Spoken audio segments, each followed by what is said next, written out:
applied myself, I filled it in. No time for the doubt, they counted me out, I'm getting it in, yeah. No time for no loss, I'm paying the cost, I'm in it to win, yeah. Refuse, mine, it can't be diffused. If you ain't thinking the same, then we playing by different rules.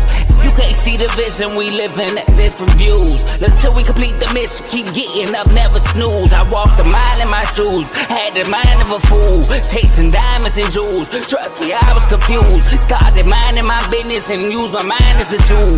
Ended up finding my purpose and found the time to get to it. They told me I couldn't do it, they told me I couldn't make it. They sold it, could never break it. That's sadly mistaken. I need a piece of the pie, I want it so bad I can taste it. They told me like Toby, keep on running toes, they gon' take a few to lose. Built the win, applied myself, I filled it in. No time for the doubt, they counted me out, I'm getting it in, yeah. No time for no loss, I pay for the cost, I'm winning to win, yeah. Refuse to lose, I built the win, applied myself, I filled it in. No time for the doubt, they counted me out, I'm getting it in, yeah. No time for no loss, I'm paying the cost, I'm in it to win, yeah. Refuse.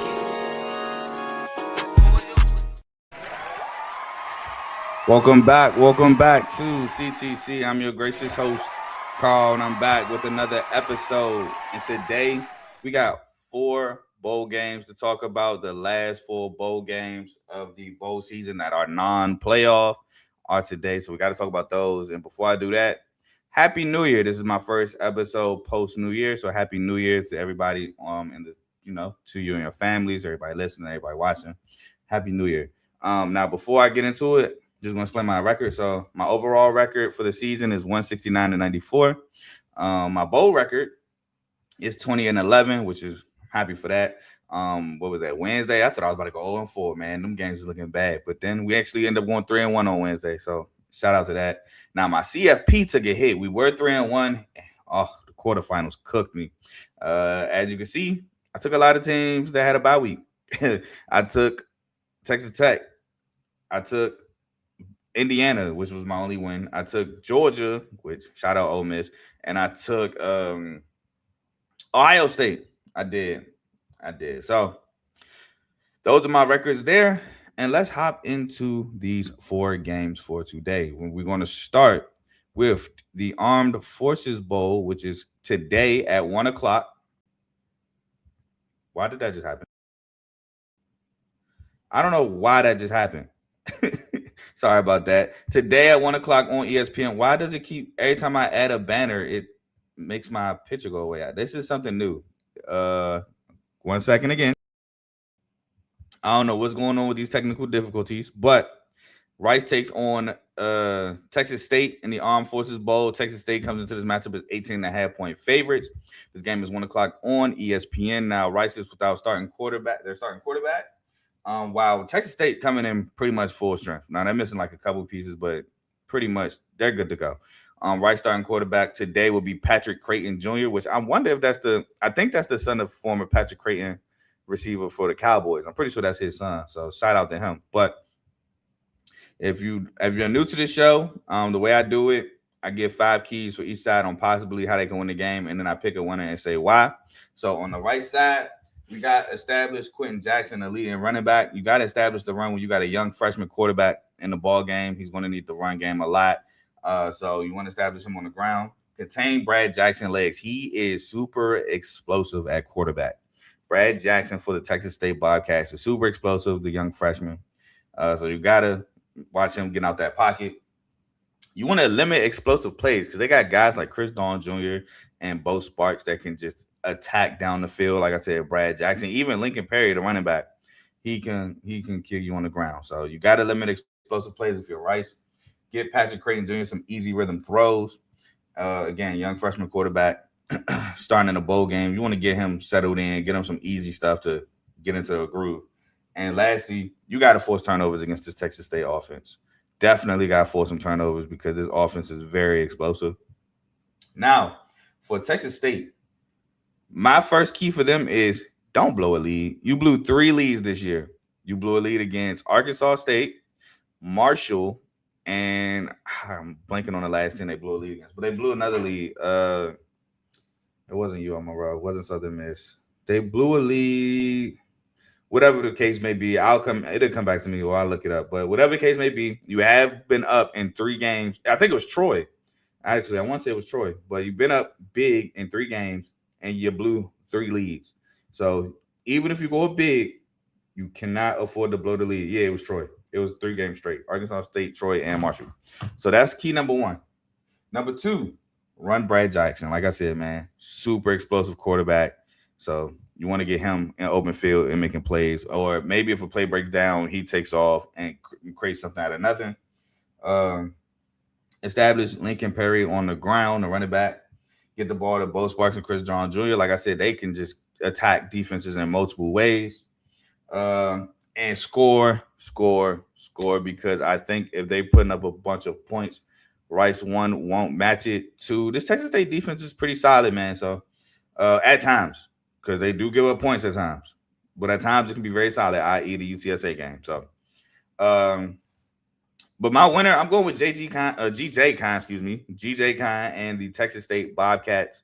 I've liked what I saw from Texas State this year before they started blowing those leads, and they ended the season really well. So I think they ended the year on a 3-game win streak to become bowl eligible. Rice is in the bowl game because teams opted out. Rice is 5-7. They weren't really bowl eligible, but because teams opted out, they're in the bowl game. So I'm gonna take Texas State in this one. I think their offense is just way too much. They're without their starting. Rice is without their starting quarterback and their backup quarterback, which is why Patrick Creighton Jr. is getting a start at quarterback. So give me Texas State to win this game, and I expect Texas State to put up a ton of points. And it's interesting to see them if Rice is going to be able to match that. So give me Texas State. Also, I don't think this is a game where Texas State blows a lead. So we'll move on. Hopefully, this won't mess up again. It did. I don't know if anybody in the comments could tell me if they can still see me, but I'm gonna just up there you go. Okay, that's weird. Next, we're gonna talk about the Liberty Bowl. A shout out to that's crazy. Wow, I guess I should have read that before I put that up there. But I mean, even though you're trolling me, still shout out for you being here. Next, Navy versus Cincinnati. Now Cincinnati will be without Brendan Sorsby, who's into the transfer portal. I think they'll be without Tyree Walker, and they're missing some defensive players as well. While Navy is a full go. If somebody's not playing in a Navy game, is due to injury, which I think is very limited. So Navy's full go. Navy's favored it actually by 7.5 points in this matchup. This game is 4:30 on ESPN.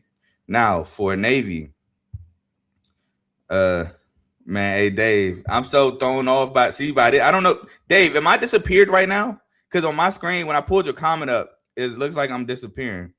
So let me know if I'm disappearing. But Navy, stop the run.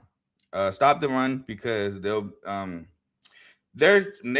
Cincinnati is starting a guy who's a senior but doesn't have much experience. So you want to stop the run, and let's see what this quarterback for Cincinnati can do. Run Alex Texas. He's huge for the Navy midshipman. Shout out. Appreciate you, Dave. Because on my end, it just disappears. I don't know why. Get the ball to Eli Heinrich. Eli Heinrich was huge in the win against Army. I think he's been huge for the Navy midshipman ever since he's been on campus. So get him the football. Great things happen. You want to run Blake Horvath, just the quarterback in general, because they sometimes bring in Braxton Wilson and he'll run the ball. So you want to run the ball with the quarterback. It's been very dangerous for the Navy midshipmen. And last but certainly not least, score some more. Why? Because Cincinnati's defense has been very leaky. They're missing pieces on this defense in this ball game. And if Navy putting up points at a high rate, 1, they're taking clock with them, and 2, it's forcing Cincinnati to match. And they are again without starter quarterback Brendan Sorsby. So it'll be interesting to watch. Now, if you're Cincinnati, you got to play gap sound defense against this Navy team, because Navy, although they do run the option, but they have like sprinkled more so of like other things into their offense. Like they will pass more. They'll run some traditional things, but they still like to run the option. So still got to be disciplined, because if you get outside your gap trying to play hero ball, you'll watch the back of somebody's jersey as they go in for a touchdown. Get off the field on 3rd and 4th downs, because Navy will go for it. If it's 4th and short, Navy will go for it. So you got to get off the field. keep Navy behind the chains because that's what makes them want to go for it. If they're ahead of the chains, but like I said, 4th and 1, 4th and 2, maybe a 4th and 3, depending on where they are on the field, they'll go for it. So if you keep them behind the chains, you'll force them to punt.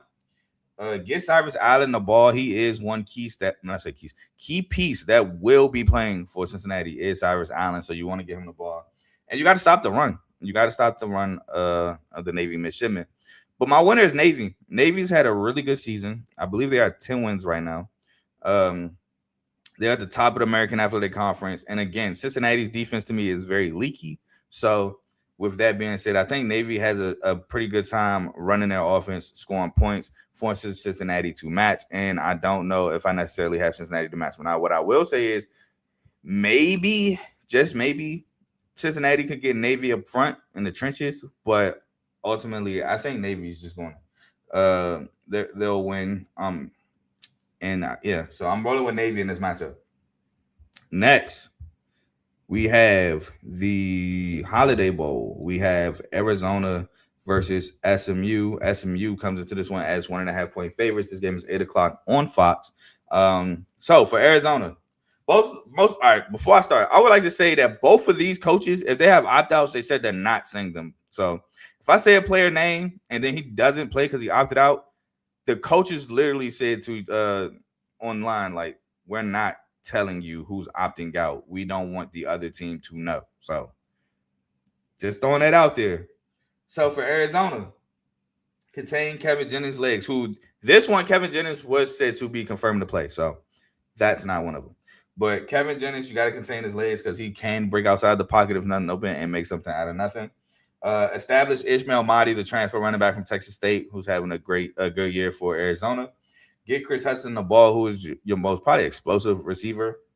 Get off the field on third downs against this SMU team who got a bunch of weapons at their disposal if they decide to play. And force turnovers if you're Arizona. Now, if you're SMU, you want to pressure Noah Fafita. You want to put some pressure on that boy and make him make some plays, even though he does.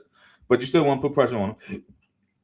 Establish Chris Johnson Jr., who really started to take over that backfield. And what's the word I'm looking for? I'm gonna say in place of TJ Harden, for lack of a better term. Limit explosive plays, but you want to make some explosive plays of your own. Like I said, you got guys that can create yards after the catch. You got a bunch of guys. Now you got guys like Matt Hibner, RJ Maryland, Romello Brunson, Jordan Hudson. Now, whether they play or not is still up in the air. And again, blame the coaches. But you got guys that can make plays. You want to get off the field on third downs because that is huge. I think against TCU, they had some troubles getting off the field on third down. Against Baylor, they had some troubles until late in the ball game, which they finally got some stops and was able to come back and win that game. So they at times have troubles getting off the field. And get Jordan Hudson the ball, which Jordan Hudson, I think, was the only one I saw that didn't have like an opt-out possibility. So that's why I put him. But like I said, you got other guys that are good with the football in their hands. It's just whether they play or not, I don't know. But my winner, I'm going to go Arizona. I just think Arizona's been playing a good brand of football down the stretch. SMU, I know they're probably mad or upset or disappointed that they blew a chance at the ACC championship game with that Cal game at the end of the year, and they possibly want to get back for that. And that could be a little motivating factor for this bowl game. But I just think Arizona's defense been playing well down the stretch, and they've been affecting quarterbacks even with legs. And this offense with a fight has just been on fire. So I'm gonna take Arizona to win this ball game as a Vegas dog, but SMU, they're a good team too. I just think Arizona's just been playing better football of late. And we got our last bowl game of the day, where if you win, do you really win? Because you get Mayo dumped on your head as a head coach. We got the Duke's Mayo Bowl. We got Wake Forest versus Mississippi State. And I will not lie to you, I still have not written down who I have winning. Like, I'm going to have to make a winner on the spot and write it down, whatever I say. But Wake Forest, they will be without DeMond Claiborne. They will be without pieces on the defensive end as well, which kind of makes me lean Mississippi State. I'm not going to lie. But you got to use Robbie Ashford's legs. That is his biggest attribute at the quarterback position. He can make some throws, don't get me wrong, but he's better as a runner than a passer, in my opinion. Get the ball to Carlos Hernandez, wide receiver. Establish Ty Clark on the ground. Like I said, DeMond Claiborne is out. He's opted out, getting ready for the NFL draft. So Ty Clark should be stepping in as the starter at running back. Now, there was some questions whether Blake Shapen will play or not. I saw two conflicting things. I saw that he's not playing. He's getting ready for possibly an NFL career. And then I saw he may suit up one last time in a Mississippi State uniform. Now, if he does, then you want to pressure him. But if he doesn't, you have to watch out for the legs of Kamario Taylor. If Kamario Taylor gets to start for Mississippi State, he is super explosive and tough to bring down at the quarterback position. And he's not the biggest quarterback either. He's just slippery. So you got to look out for Kamario Taylor at that quarterback position using his legs. And you want to stop the run because they will have Fluff Bothwell from what I saw, and he's a major part of this offense. So you got to stop the run there. Now, if you're Mississippi State, you want to establish Fluff Bothwell. You want to get him going on the ground to open things up for the offense. Use Kamario Taylor's legs, contain Robbie Ashford, force third and longs against Wake Forest. Wake Forest was really solid defensively on the year. And they have the ability to throw the ball around, but I don't trust Wake Forest consistently getting a bunch of third and long. So you want to put them in that position. And you want to force some turnovers if you're Mississippi State to get some extra possessions and score. But my winner, I think if Kamario – I'm going to go with Mississippi State because I think Kamario Taylor is going to get a lot of playing time. And I think Mississippi State is dangerous with Kamario Taylor at quarterback just because of the running ability he brings to the offense, his ability to make people miss. So I'm a roll with Kamario Taylor. I watched the Egg Bowl with Mississippi State and Ole Miss, and even though Ole Miss ended up blowing them out at the end or pulling them away late, Kamario Taylor and Mississippi State gave Ole Miss some fits. So I'm gonna take Mississippi State to win this game, but I expect a really good one. And Wake Forest does have the ability to win the game, but I honestly don't like what I saw from Wake Forest.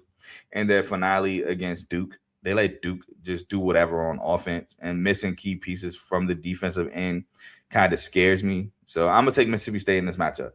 Now, that is all I have for y'all today. We will be back either tomorrow or Sunday. I haven't made up my mind yet to wrap up the bowl week 3, the final, all the bowl games that happened, and the quarterfinals of the college football playoffs will all be in one episode. Got major performances, things like that. Then we just got 2 semifinal games and a championship game left, and the college football season will be unfortunately over. We have the FCS playoff game this Monday coming up, Illinois State and Montana State. So that should be a good one. I would have asked people to tune in. That should be a good game, to be honest. Me and Ace kind of talked about it on our preview show for the college football playoffs Wednesday. So I should clip that up and make that a short. So please like, comment, share, subscribe. It helps the channel. It helps the network. And I appreciate all you new subscribers, man. I appreciate the new subscribers from the shorts. I appreciate everybody that already has been subscribed. I just appreciate y'all, man.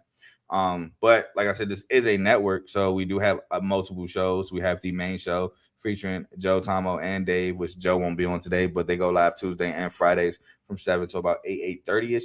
And catch me on today, not the whole show, but the last topic. We will be discussing Ravens Steelers. As y'all know, I'm a Ravens fan, so should be a great show today. We have Unfazed featuring Joe and AJ on Tuesdays, 9 o'clock Eastern, 8 o'clock Central.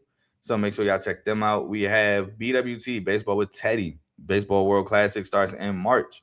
So be on the lookout for some episodes to drop. We have FFC, Fantasy Football with Coach Coombs. Now, some people might have a crazy fantasy football commish who made their championship game week 18. If so, I feel sorry for you. But a lot of people's championships should be over. And if you won, congrats. Again, shout out Joe for winning. But Coach does the fantasy football stuff. We have Dave's Doghouse, highlights and lowlights of sport. So make sure y'all tune in to that. We have RBO, Real Ballers Only. My Pistons took an L to the Ops on New Year's Day. We lost to the Heat. Disappointed me. But make sure y'all check out RBO, Real Ballers Only featuring Vaughn. And In the Red Corner featuring Ty, Ricky, and Tomo. They go live on Sundays. Not every Sunday, but when they do go live, it is on Sundays about 6:30, 7 o'clock-ish.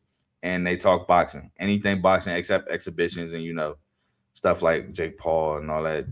But real boxing, anything you need to know, it'll be In the Red Corner. And that's all the shows we have for y'all on the network. So please like, comment, share, subscribe to those shows as well. If you like what you're listening to, stick with us. Now, like I said, that's all I have for y'all today. Please enjoy the rest of these bowl games. I'm about to go get me some food and watch these games and have a good time. Yeah, man, y'all enjoy y'all weekend, and I'll see y'all when I see y'all. But I'm gone. Peace.